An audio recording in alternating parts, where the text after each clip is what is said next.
In this video, I am going to teach you how to remove the grid from the layout view in AutoCAD. Grids can sometimes be distracting, especially when you're preparing a drawing for printing or presentation. Let's get started. First, open your AutoCAD and sign into your account. Make sure both the source and destination drawings are open.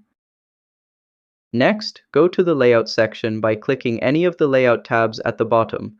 This will bring you to the layout view where the grid is usually visible. Then, click anywhere on the page or the drawing to make sure it's active. This step ensures that you're interacting with the correct view.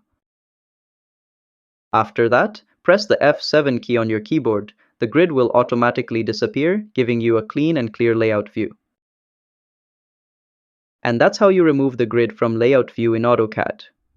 If this was helpful, don't forget to like and subscribe to How to Tutor for more simple and clear tutorials. See you next time!